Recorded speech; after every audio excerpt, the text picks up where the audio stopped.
Welcome back to 3D Dialogue. I'm Jesse Hirsch. Internet dating has increased in popularity fairly steadily over the last decade. Recently, with the growth of explicitly religious dating sites, singles now have the option of searching for someone within their own faith, who shares more than just the desire to meet a mate. Here to tell us more about this is Sam Moorcroft, president of ChristianCafe.com, Inc. Thanks for coming in today. Thank you for having me. Now, perhaps we'll start by clarifying, what is the relationship between Real Cafes, Inc. and the subsidiaries that you run? RealCafes.com is the parent company of two dating sites, ChristianCafe.com and JewishCafe.com. And we started ChristianCafe.com back in 1998. I was Christian and single. I'm still Christian, but no longer single. And that was a site that I focused on. I knew a lot about because I could understand the frustrations of being single and Christian and wanting to meet somebody from my own background. So that's the site we came up with. But along the way, I knew there were other groups of people of faith where it was important to meet someone from their own background, and hence JewishCafe.com was launched 2 years later. And has there been quite a positive response to these sites? Have there been a lot of people using them to find Tremendous. People who, where it's not as important to them, the background from a faith perspective, would go to Match or Yahoo Personals or American Singles or whatnot. But if it's important for you to meet someone where it's, in some cases, they will not marry someone who's outside their faith, then sites like ChristianCafe.com and JewishCafe.com are very important. Now, do you find that there are people who perhaps abuse the system? I mean, certainly with the internet, there's always been the issue of verifying someone's identity and making sure that they are who they are. How do you deal with that problem in terms of ensuring that people are actually talking with someone who shares their faith? Well, I mean, ultimately, you can't. I mean, if it's the internet, it could be a 12-year-old kid pretending he's a 35-year-old woman, but I think you're going to tell based on how they're writing to you, how they filled out the answers to the questions we asked them. Concerning both websites, we asked them to describe their faith or their background and what's important to them, and you can tell pretty quickly when you're looking at someone's profile, is this person genuine or not? And then subsequently, if you're writing to them, you get a pretty good idea.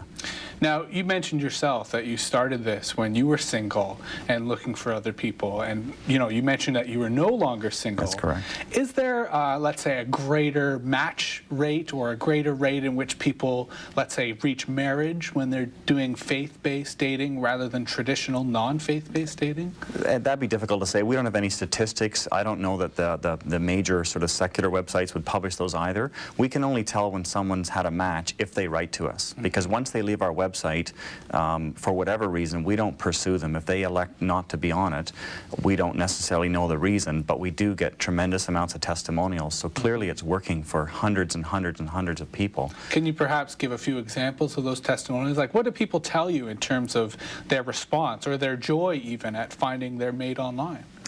People write paragraphs we have to constantly edit down, but basically they say that if it wasn't for what you guys were doing, I never would have met my soulmate, Miss Right or Mr. Perfect. And this person is deeply into their faith, whether it's their Christian faith or their Jewish heritage. It's very important to them and to me, and thank you so much for what you've done. And that's very rewarding.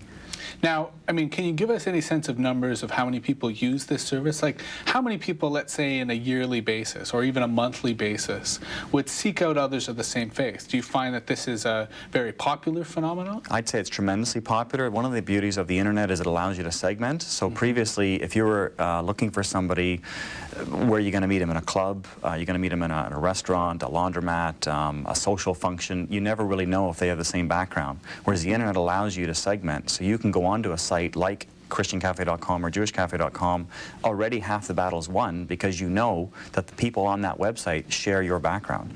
So right away, you've got that part done. The rest is up to you, and presumably that the people that, if they're interested, will write back.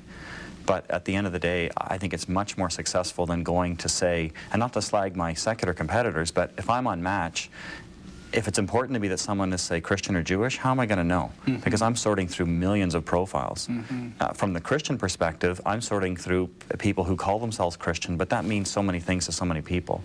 So you could be born in Anglican or born Catholic, but you don't go to church, you have no affinity whatsoever, but that's considered to be Christian. And do you have that level of specification within your site, let's say in terms of the Jewish, Certainly. whether they're Reform or Orthodox, or in the Christian, whether they're Anglican or Catholic? Right. Yeah, certainly. In fact, you can go on, depending on the level of your background and your commitment, you can find anybody. So whether you're going from someone who's Jewish and they're just culturally Jewish all the way to Orthodox, you can certainly find that within the Christian community. You can go everything from nominally Christian all the way to I'm on fire and Jesus is the only one and only, etc. And he means everything to me. You'll find someone who'll fit that background. And are there geographic or, let's say, age tendencies that tend to outweigh others? Like, are there, let's say, people who are more in large cities, or people who are explicitly of a certain age segment rather than others? Or is there a broad diversity? Well, probably we reflect the demographics of the general population. Most of our members are American, number one, followed by Canadian, and then we'd probably have UK, Australia, New Zealand, etc. But I'd say they run the range. The ones that are more serious tend to be 30 plus. If you're in your 20s, presumably if you're still in college or university, you've kind of got your pick, or at least you're at that stage where you're casual, you're not as much into long-term relationships. And both these websites are for people who primarily want to settle down and find that special someone. So the older they get, maybe their choices are more limited because your life gets busy, or you're going to meet them at work, or you're going to meet them at the synagogue or your local church. Well, beyond that, where are you going to go? You don't want to meet people necessarily in bars or pubs or restaurants, etc. Not because those are negative places, but those are not the types of places typically that someone from both those backgrounds are going to look for a soulmate. And certainly, you know, congregations, certainly Jewish shuls and synagogues do have Jewish singles events, and I would assume that Christian congregations also have similar functions. Do you see this as in competition with those, or facilitating and augmenting those types of I'd say forums? they're complementary, because people on our websites are not necessarily on because they can't find someone in the quote-unquote real world. They're online because it's an alternative to meeting someone. And will it work? Well, who knows? It's a numbers game, but if you're making yourself available, whether it's in the synagogue or a Christian singles group, like in the real world, and you're doing it online, it's like applying for a job. People don't sit at home and wait for the phone to ring. You have to get out there and make yourself available. And I assume that because you're here today and we're speaking to you, that this has been a fairly successful business, and that in fact you have had a lot of interest in people using the service. Is that correct? We've been doing this for a lifetime in terms of the internet. Like I say, we started this back in '98, so we're coming up to, what's that, almost 8 years now. So from a business perspective, it certainly worked for us, and I think primarily because we focused on the niche markets. All the generic guys are losing money. Big sites, they just... But because you guys have been specific, it's been We've successful. been specific, we're almost more, yeah. Thank you very much for coming in today. It's been a pleasure having you discuss these aspects. That was Sam Moorcroft, president of ChristianCafe.com, Inc. We'll be right back to tell you how you can share your thoughts and comments with us. You're watching 3D Dialogue.